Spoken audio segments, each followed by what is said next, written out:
greatest weapon of all was the look in Rena's eyes, filled with a resolve to protect her friends. Whenever Rena was prepared to defend something precious to her, she showed no mercy or hesitation.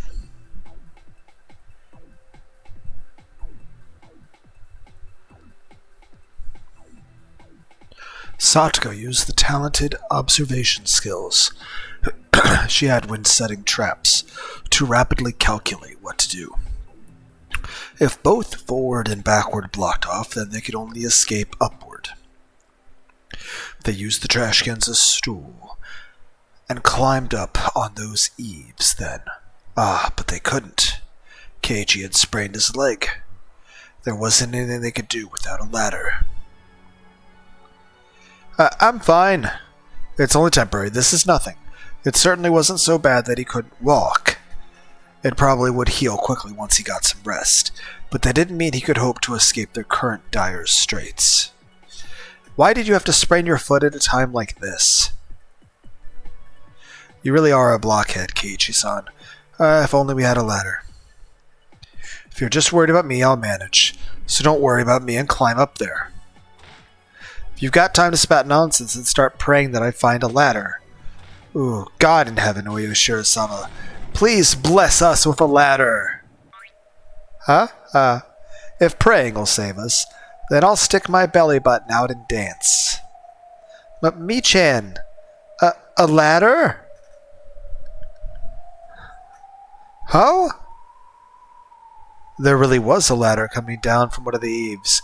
Looking up, there was a lone young girl, lowering a stainless steel ladder with shaky hands. They were unusually pretty light, but it was plenty heavy for such a small girl. There was a pretty good chance she'd lose her balance and fall down. Thank you.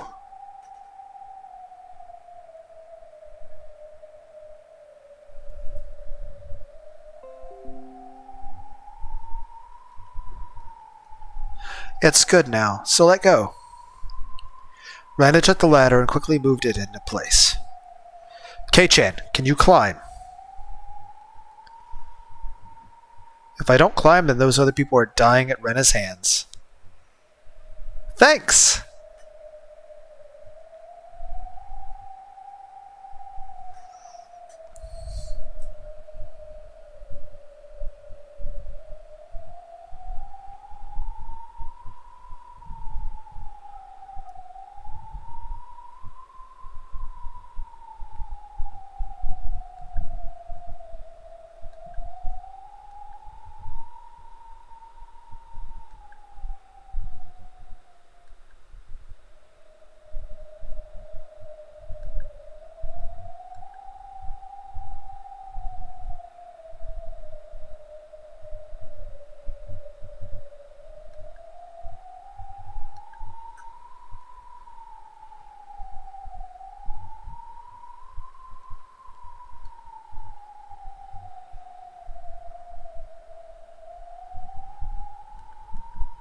We can avoid more needless deaths if you can climb, if you can.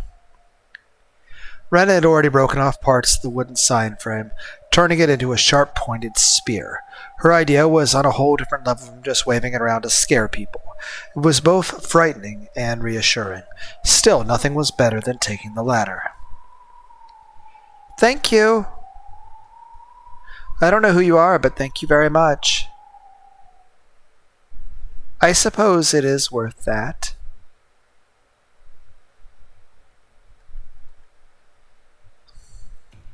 I'm good, I can climb. I know, but hurry, they're almost here. There's more of those infected bastards, a whole bunch actually. Kill them, kill them. Yaha!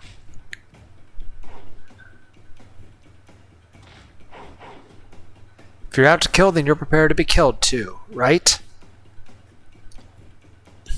Rena-san, please climb.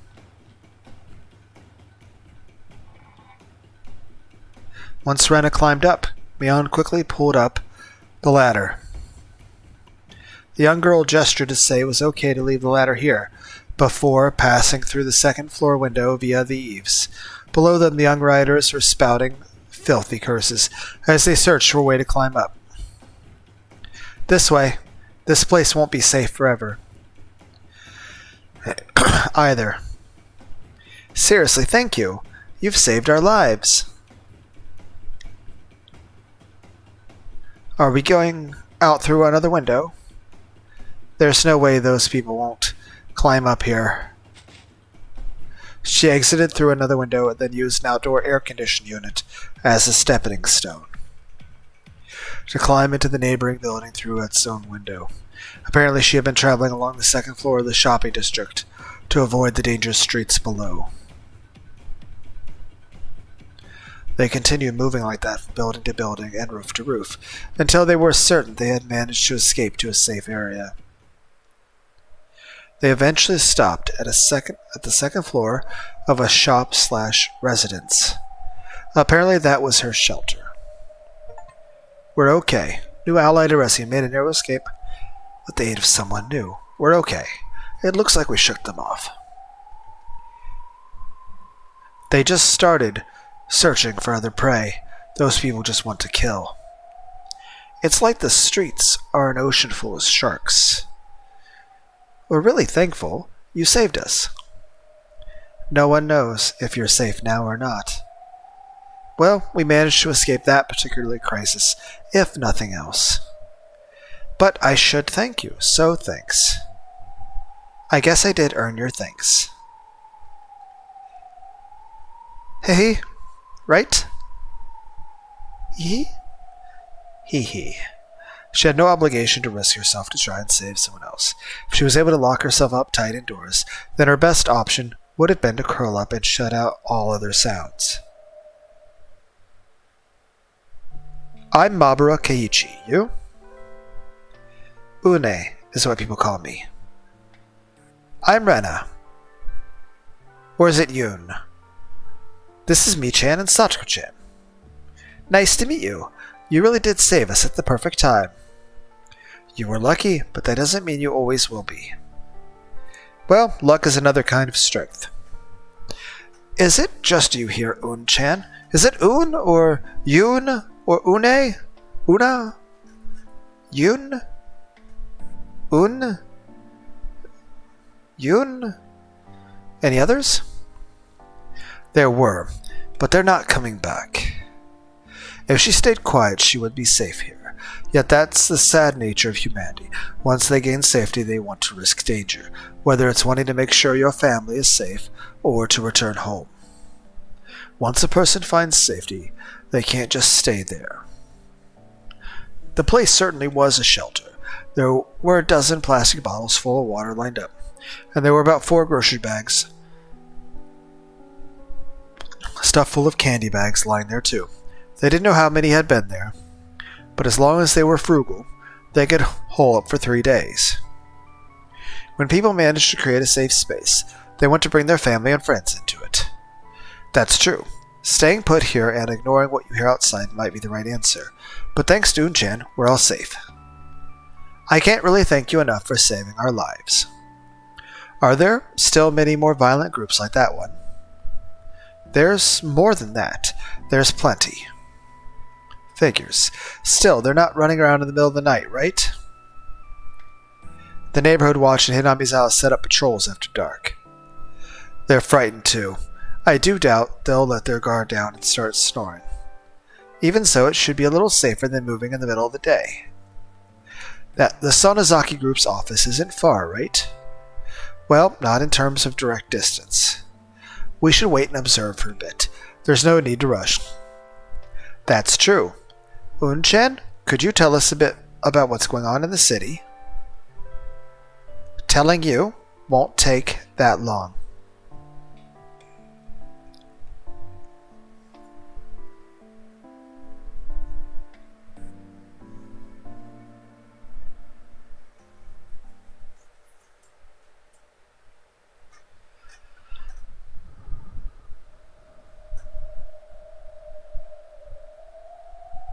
Found it. It should open if I do this. Uh-oh. What will we do if there's a terrifying ghost trapped in there? Then you two can have a staring contest to determine which one is the stronger apparition. Rika! The strange, repetitive sound they heard was coming from the other side of a sturdy door, labeled the emergency safe storage room. Someone was slamming themselves against the thick metal door. That idea made the most sense, at least. But why the emergency storage room? Maybe someone was using it as a jail cell. Who? When? For whom? Even I, Oyashiro-sama, don't know. You are technically a ghost. Can't you just, peer through the wall? I suppose that's true. The door to the emergency storage room was the type being locked from the outside. Given that something kept hitting it in there was probably no way to unlock it from the inside. Once she came back with the master key, the sound stopped for a moment.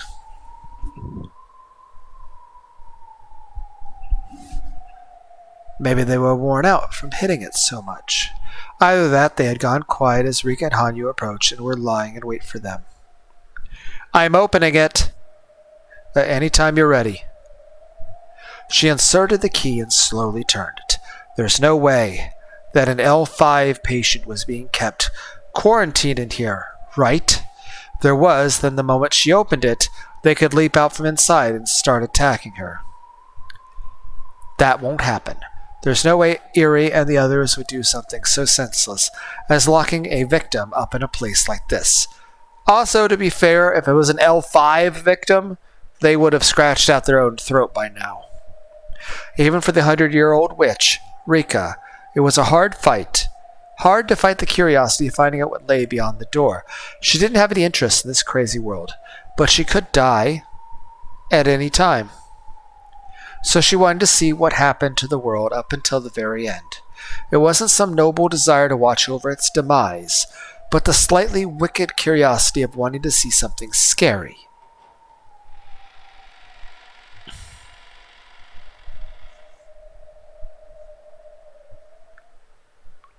She slowly opened the heavy door. Through the slight crack came the foul, hot scent of sweat mixed with something rotten. The smell made her imagine something more filthy than frightening. There was a light on inside, and a sweaty man who was collapsed on the floor slowly raised his head. Dr. Eri? Tomei! It's Dro! Tomataki! You're alive! Hey, Rika-chan! You saved me?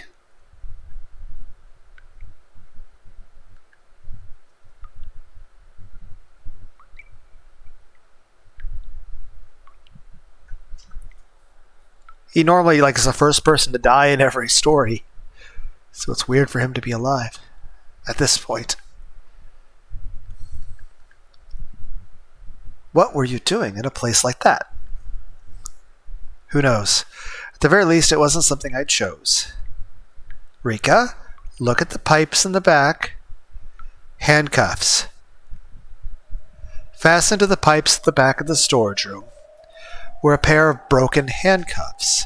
He was almost certainly bound up in them before. Just how long had he been held captive in there, though? Judging from his surroundings, it had to have been more than a day. It couldn't be. Had he been locked up in there since the whole commotion started? He was worn down and exhausted, but it looked like he had just barely held on to his mind. By the way, has anything happened outside over the past few days? Not much. In fact, it's finally quieted down. Rika? The villagers expressed terminal symptoms one after another. Now it's spread beyond the village and into Okonomiya as well. That's terrible, but what about Takano-san? Speaking of her, I haven't seen her since this commotion started. Could you summon Director Eri here at once? Something terrible is going to happen. Something terrible has already happened and ended. No, something even more terrible is going to happen. I mean, yeah, the androids are here, but Cell is here to absorb the androids. I don't know why I'm making Tomataki into Future Trunks. Or is it Kami? I guess he would be Kami? I don't know. Takano-san is planning to spread the Hinamizawa syndrome to all of Japan, though the entire world. Apparently had all started several days back. Tomataki had already been locked up in here, back when everything was peaceful before anything had happened. No. You awake? Tomataki, you have a really shitty girlfriend.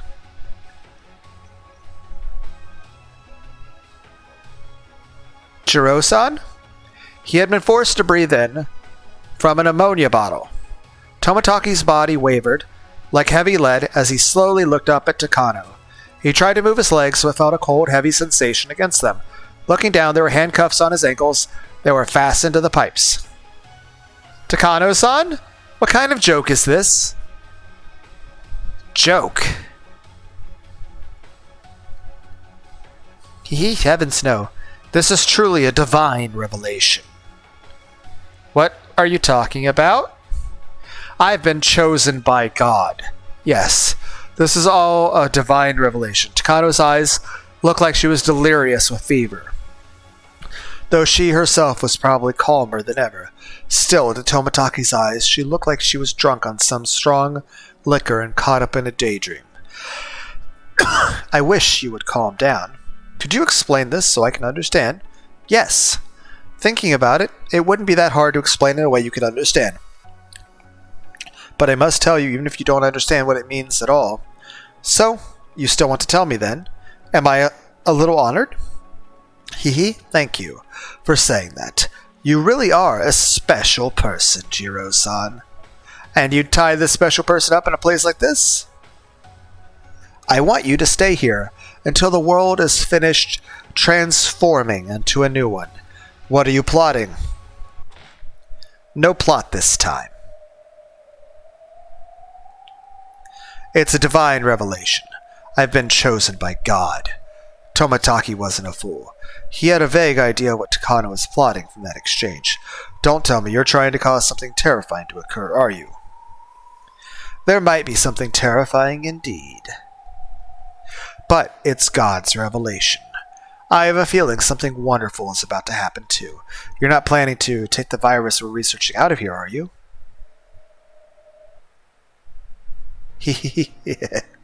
I'm positive that all of our research has been for the sake of this day. God has chosen me. He understands my noble purpose. Stop it. I don't know who's instigated this, but that's not a divine revelation. It's the whisper of a devil. A devil? What a cruel thing to say. Perhaps you can't see their divine glory. Well, of course you can't. You're just an average person. Takano pulled something out of her pocket and tossed it to Tomataki. It was a box with a syringe and a bottle of medicine. He recognized it was the new prophylactic for the Hinami's... Did I say the correct word? For the Hinamizawa syndrome. Though that was only supposed to be in development still. If you would like to witness the new world, then inject that into yourself. If you're fortunate, then you'll avoid an acute outbreak. Stop this. You can still turn back from this. Talk this out with me, and undo these handcuffs first. Takano slowly lifted the attache case sitting at her feet. It wasn't an ordinary attache, whatever case, though it was a special one used to transport N173. If she spread its contents through the air, then a wide range of people would contract Hinamizawa syndrome, eventually reach L5, and cause a terrifying disaster. For Takano, researching the syndrome was her way of proving her grandfather's great work to be true. So it was a holy act, akin to worshipping God. He knew that. Yet an outbreak of Hinamizawa syndrome and the terrifying ruin that would bring about should not be her goal. He couldn't even imagine what sort of delusions had come to possess her, but she was prepared to do it, without hesitation. See you later, Jiro-san. If you're lucky, we'll meet again. Since this is an emergency storage room, you should find food and water within your reach. Knowing you, you'll be able to take care of those handcuffs too, even if I lock this door from the outside, right? As long as he had time, then Tomataki was certain he could break out of the handcuffs, but that would grant Takano plenty of time to carry out her terrifying ambition. Wait, hold on, Takano-san, wait! Are you planning to destroy the world? Heavens no. I'm going to save humanity, as God has revealed to me, by letting his cute little children here fly free. That's the whisper of the devil. You mustn't listen to it. I hear the devil is elsewhere. Huh? The devil is trying to destroy humanity has already appeared. God told me, and he told me I'm the only one who can stop it. What you're about to do really is the work of the devil. Don't let yourself be fooled by him. Don't worry. After all, God is always with me. Farewell. I'm going to Okonomiya. You're there, right? Yes, I know. Hee hee hee. Ha ha ha.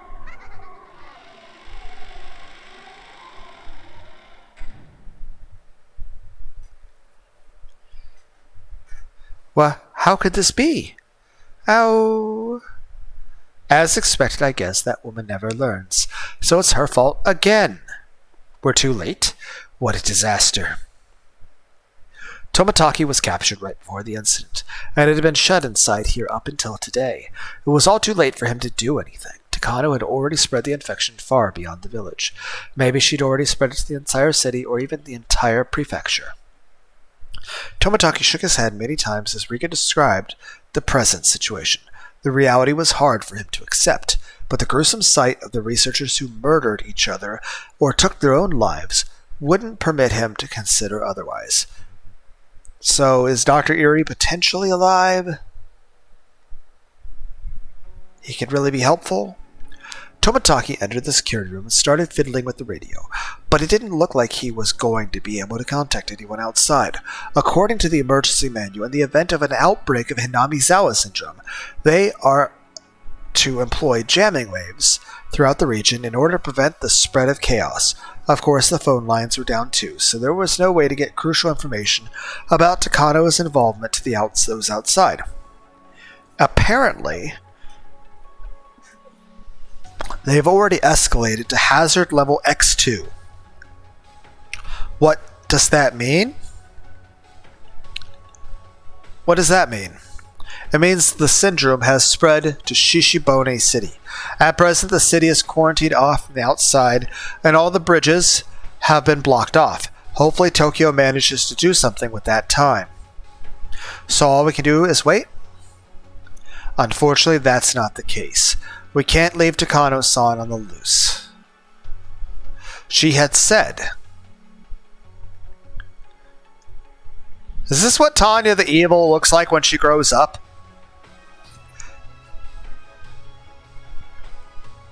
A devil has appeared to destroy humanity. I'm heading to Okonomiya. That's where you are, isn't it? I don't know what she's calling a devil, but we can't afford to let her have her way any more than she already has, right? That's right. Takano-san is most likely still within the city. If the bridges have been blocked off, then Takano can't get out either. If she's planning to take N173 and spread it beyond the city, then she can't afford to be captured. She should still be in Okonomiya. Tomataki, I'll help too. It's dangerous. You should hide down here. Right now, Okonomiya is dangerous, even for you, Tomataki. There are a lot of young people in Okonomiya. They'll be much more dangerous after handing their heart over to the demon. I'm the Queen Carrier. If I'm not mistaken, I should have the power to calm down nearby infected. Now that you mention it, I suppose that's true. Trying to be a gentleman towards me?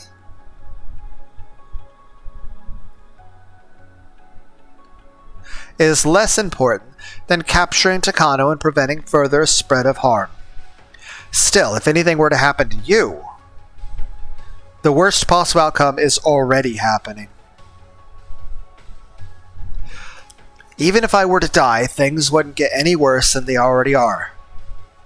Preventing this situation was exactly why they had to prevent disaster from befalling Rika. But their worst fear, a mass outbreak of level 5 symptoms, was already taking place without Rika's death. It made sense to him. Logically, the situation couldn't worsen. Until level 6!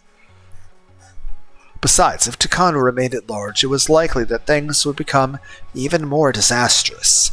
Either she would spread Hinamizawa syndrome throughout Japan, or this thing called a devil would move to interfere.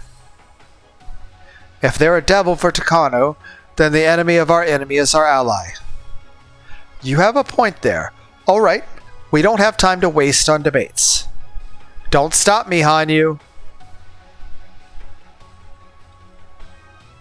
I'm doing this to save the world, you know. Oh, it looks like you're enjoying this. Let's go. Define Takano-san. Toмотaki borrowed a car parked at the clinic. In this world not dissimilar from a zombie apocalypse, a car was the same as a moving shelter, so as long as no zombies sprang up from the back seat. I doubt Erie's back there taking a nap. The car was heading into Okinomiya. Rika and Hanyu were relaxing in the back seat. I was planning to wait quietly for all this to settle back down in Hinamizawa, but I've changed my mind. If this is Takano's plot, then I have to interfere. Still, what on earth could this devil of hers be? Who knows? Maybe someone like us. Hanyu? Yes. Apparently it is someone like us. Huh?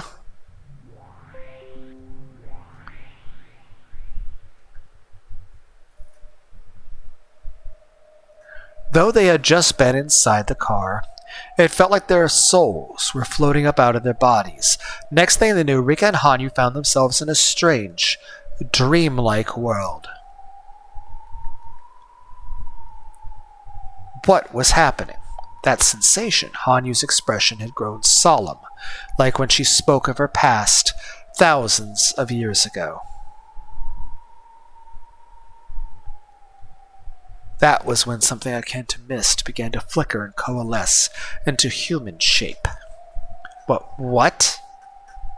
What? Who? It's someone I hoped to never see again. Even the 100-year witch Rika was left bewildered, because she had never heard Hanyu utter those words before. Someone Hanyu never wanted to see again. Human-shaped mist, an inhuman being taking human form. To think we should meet again. Tamura Hime no Mikoto.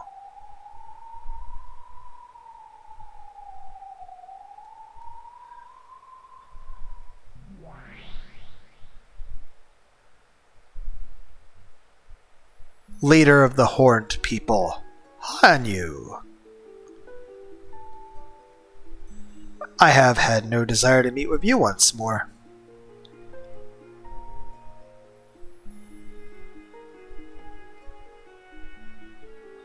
I could return those same exact words. Why must I see you like this again? You aren't usually so hostile. We are enemies who refuse to accept one another. You must not trust her. I guess you monsters hate your own kind.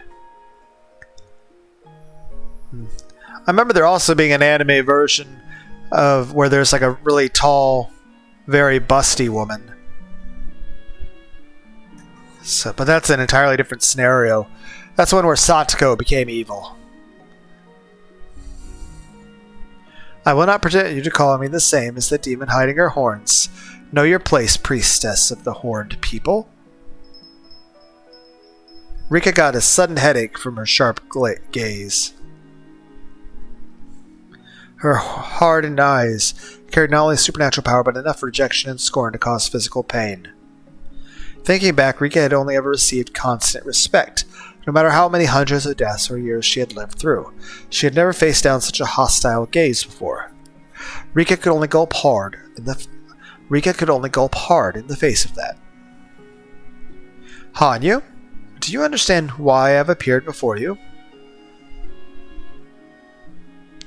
What do you make of this disaster below us?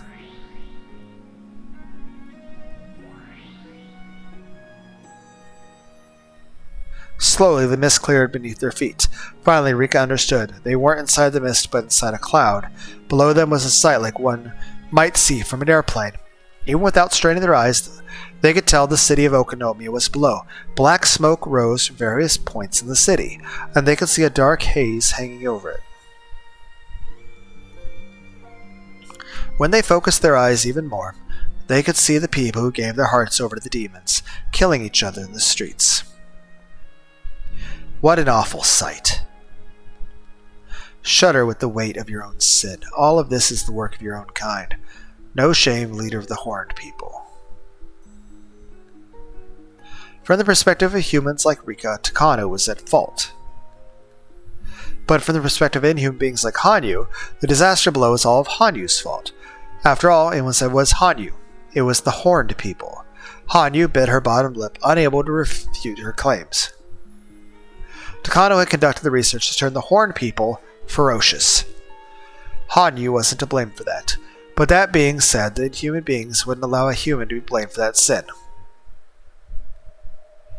We shall take responsibility with our own hands. You will not.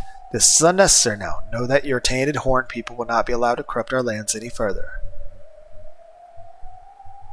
That's quite the rude statement coming from someone who is as much as a monster. Silence. Know your place, child of man. You are but the priestess of the tainted horned people. Kim. Rika's head throbbed of pain again. Glanced at her.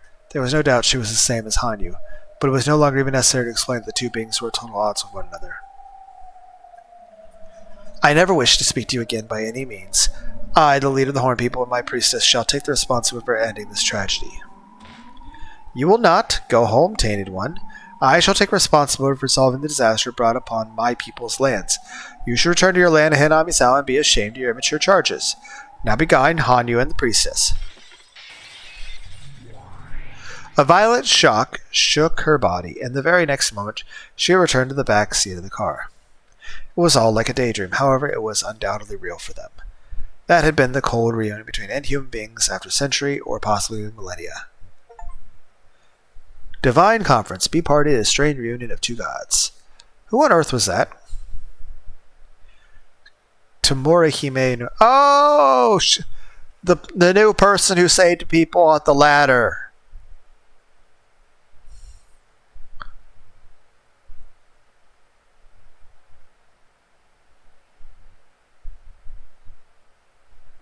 Same thing going on.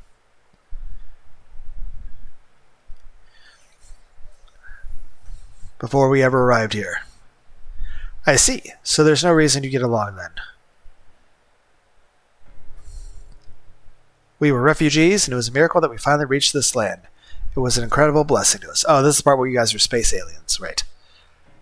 Yeah, we were coldly rejected by Tamura. That was something that had never been recorded, even in the most ancient documents within the ritual storehouse. It was surely the oldest myth known only to Hanyu. We wandered space for a long time in search of a place to live peacefully. After a journey so long could drive one mad. We finally made it to this beautiful blue planet. Beautiful blue planet. Just what on earth are you people? I've always wondered that. You're certainly not some abstract being like a god. You're something that Eri and the others could have studied under a microscope, aren't you? The cause of the Hinamizawa syndrome was a virus, but there's no way a virus could be sentient. Yet it seemed to be the true identity of Hanyu's horned people. Rika's guess was correct. Some science fiction stories have posed the idea that humanity is nothing more than a parasite upon Earth. So in that sense, the Horned People are no different from humans. Humans are parasites upon the Earth. I disagree, and they are parasites with a human brain. Which means that the Horned People, the human brain, is their land. The Hinamizawa ant. If humanity continues to destroy the environment, then eventually will kill the Earth and everything living upon it will die with it. That's why humanity must be kind to the Earth and strive to live in harmony with it. The same goes for the Horned People. If they cannot coexist with humanity, they will cease to exist at all. In that analogy, Hinamizawa syndrome is the destruction of the environment.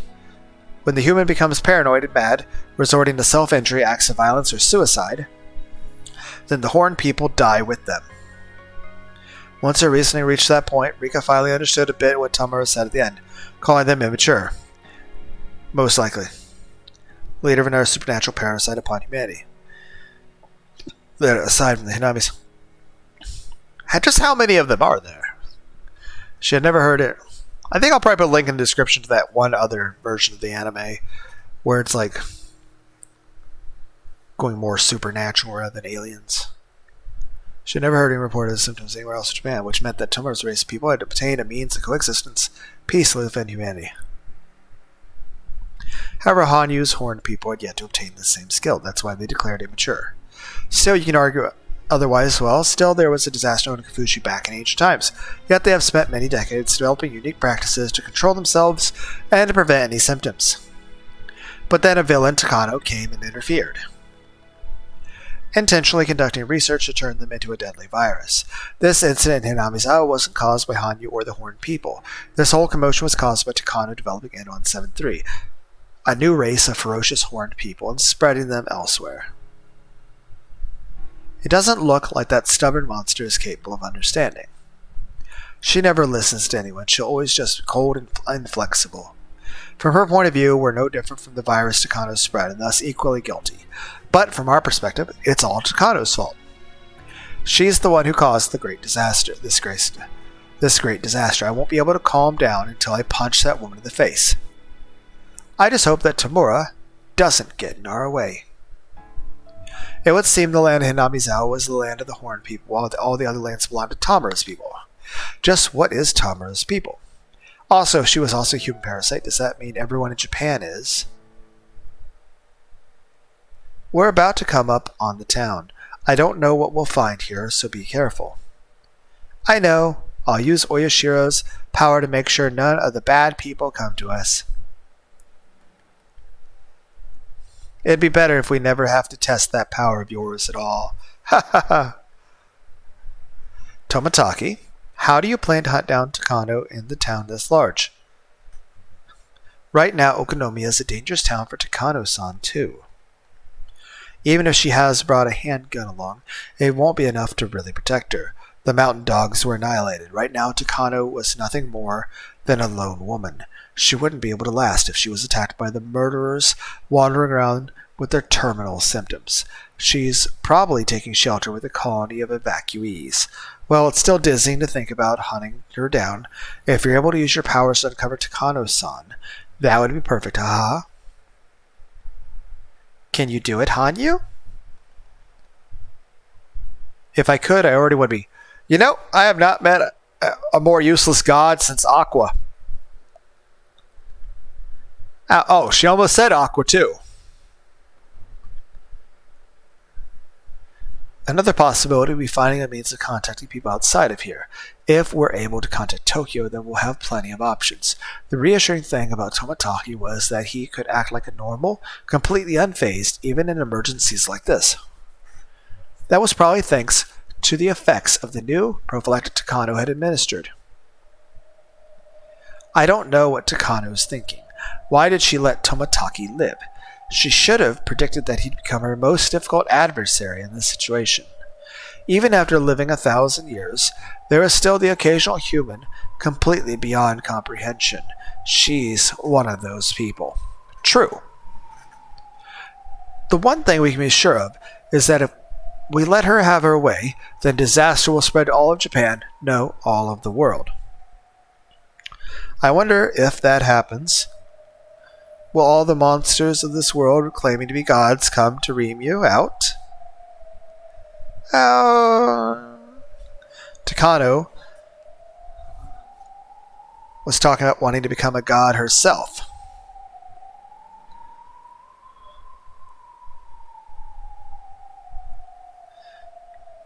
How do you guys feel about that? Like if there was a hive mind and it's just cute anime girl. Then there is you and tomorrow fucking. I can't say that.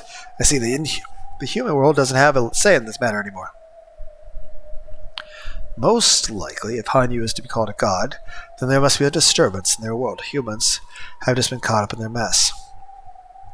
The more I think about it, the more I realize we're only ones who can stop this incident.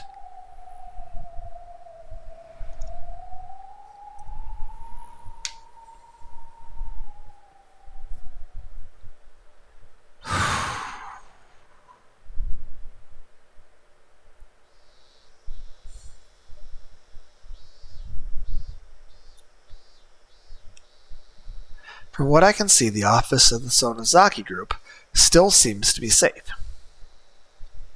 Mion and the others had traveled along the building's wall, stopping at one point to pick up some opera glasses to use them as binoculars. After a bit of surveillance, they had a good idea of what actions they could take near the walls, as well as the movements of the surrounding rioters. Figures they'd be behaving the same as in Namizawa's neighborhood watch. Generally, they take up positions hiding behind the barricades. But every time they hear something, they shout and race toward it in a rampage. It's ridiculous that they think they're acting reasonably.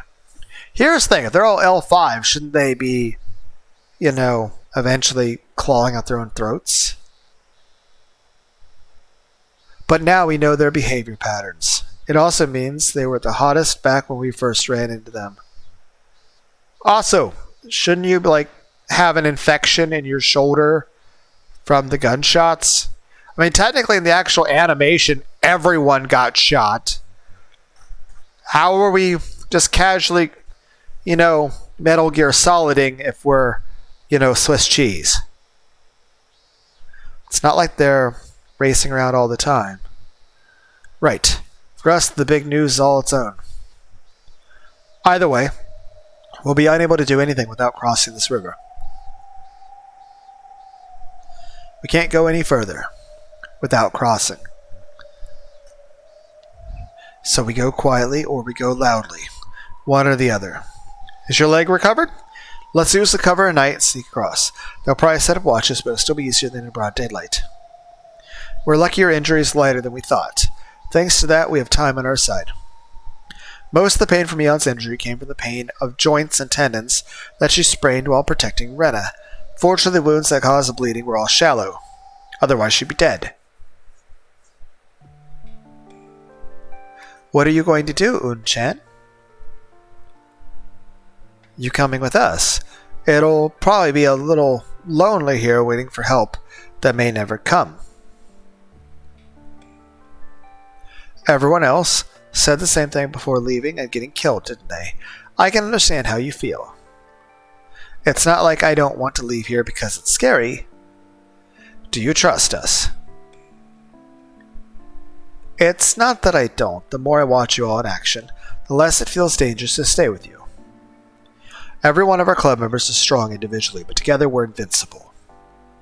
If you're willing to trust us, then we'll definitely protect you. Though that assumes some guarantee that the Sonozaki Group office is safer than it is here. That's not an issue. They keep all kinds of emergency reserves in there so they can hole up if anything bad happens. Your family is seriously good at preparing for things. Cuckoo. Our family's policy is to finish fights by the time they start.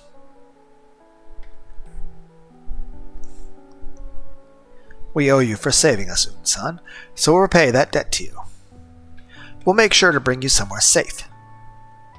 It's not like I'm happy. Tsundere much? That little girl was stuck all alone in this unprecedented disaster. Well, of course she'd be anxious. At first we thought she was silent and expressionless, or just traumatized, but she was slowly opening up to our energetic club members. This young girl wasn't originally the silent type. She just closed her heart off a bit, in order to protect her from the shock of this disaster. Where's your home, Un-chan? It's not like I lived in this town.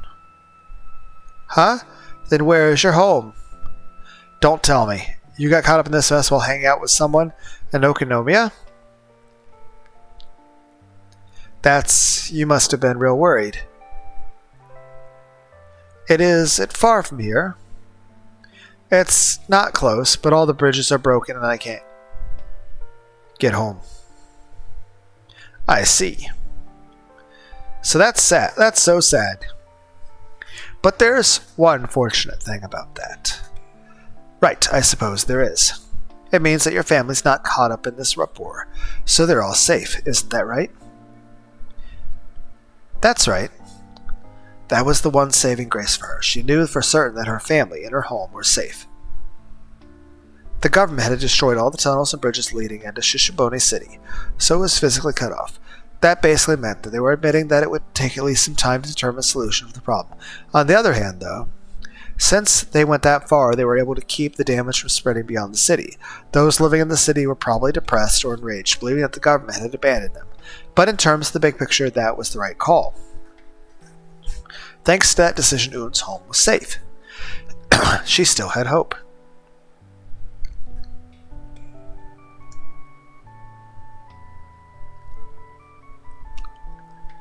That was how she was able to keep going this long.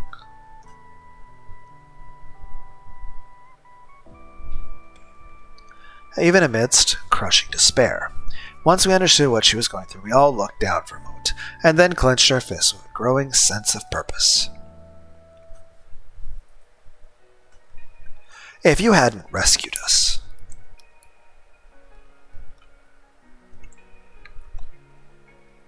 who knows what would have happened to us? It's very likely that some of us would have died. The debt we owe you for saving our lives can't be called a cheap one. Yep, that's right, Unchan. Us club members will do everything within our power to ensure you make it home. Thank you for that. Operation Crossing will commence tomorrow morning at 4 a.m. We'll use the cover of night to cross the main street in one go and reach the office. I'll be taking the lead and scouting ahead to prepare for the worst. I don't want to think about it, but we can't deny the possibility that everyone in the office has gone crazy too.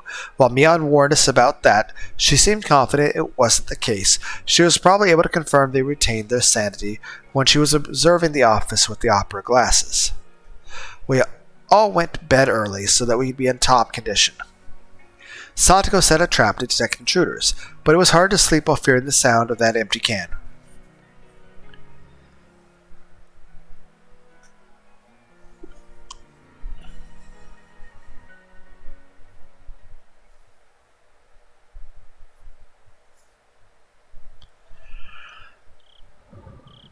Even so, I definitely fell asleep at some point.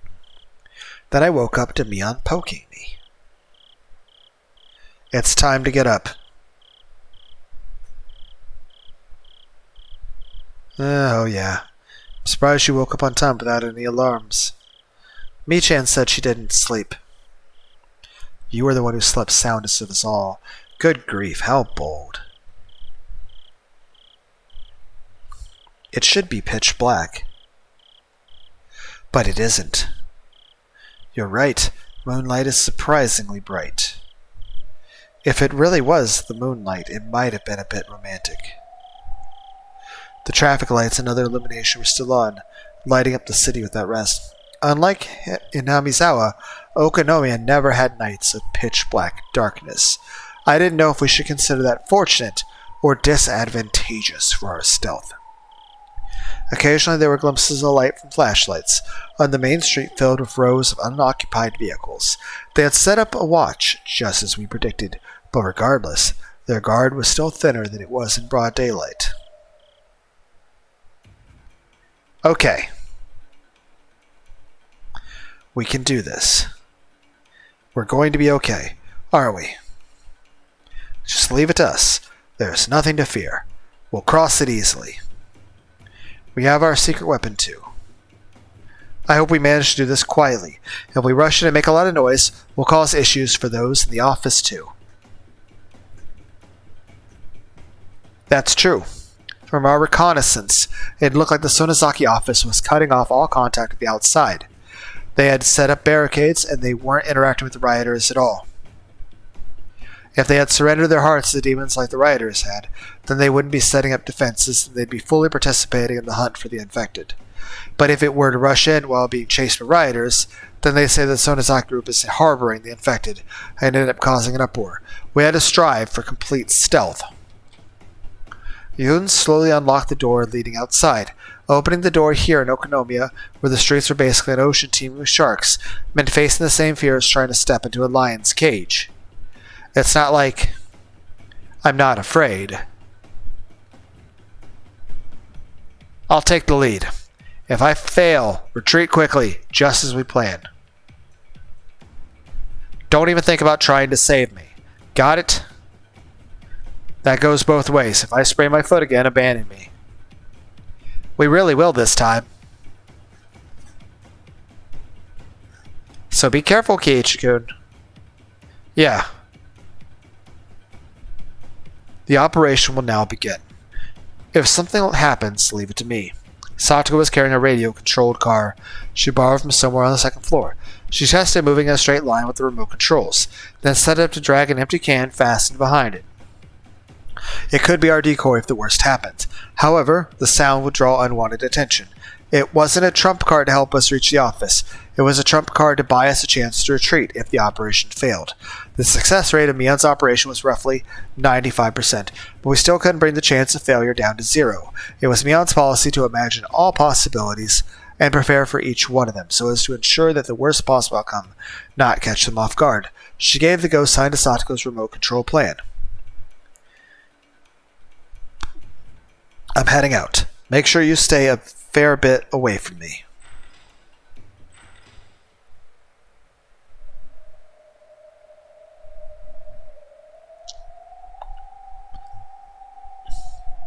We carefully opened the door, and once we were certain enough that everything was quiet around us, Mion slipped outside. Unlike Hinamizawa, everything in Okonomiya was covered in concrete, so even the faintest sounds echoed. If you stepped on a small rock on the asphalt, you could hear it from rather far away. Well, it might be better going barefoot. No, it is not! Mion took off her shoes. No matter how carefully we walked, the hard rubber soles couldn't silence the sound of pebbles scraping the asphalt.